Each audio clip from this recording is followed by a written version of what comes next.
Monsieur le sénateur, bonjour. Bonjour. On vous rencontre quelques jours avant les élections au Sénat. Et vous avez un pronostic? Absolument pas, dans la mesure déjà où je dois dire que personnellement, le Var n'est pas concerné, donc je suis les choses d'un peu plus loin, et puis il y a une telle confusion au niveau national que c'est difficile de faire des pronostics. Ceci dit, je ne pense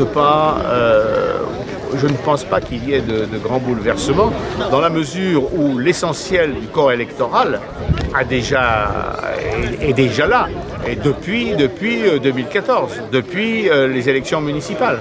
Car ce qu'il ne faut pas perdre de vue, c'est que plus de 90% des grands électeurs sont des élus municipaux. Et là, il n'y a pas eu de renouvellement. Alors il y a bien ici ou là des changements de pied, etc. Mais je ne crois pas qu'il y ait de bouleversements importants. Comment analysez-vous les 100 premiers jours du règne de Macron? Oh, vous savez, moi je ne suis pas surpris dans la mesure où je n'ai pas voté pour ce président des États-Unis de France. Voilà, vous savez, tout ça c'est de la com et les bulles, il a été élu sur une bulle de com, les bulles ça se dégonfle, plus ou moins rapidement. Plus ou moins rapidement.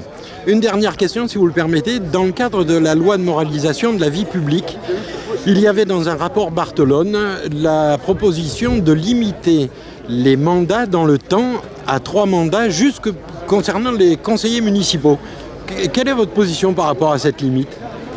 Vous savez, pour moi, les problèmes ne sont pas là. Comme d'habitude, cette loi dite de moralisation n'est qu'un alibi pour éviter de parler des vrais problèmes.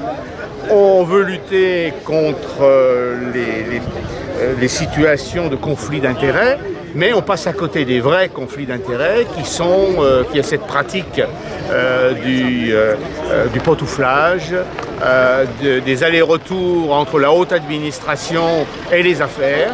Et ça n'a pas changé.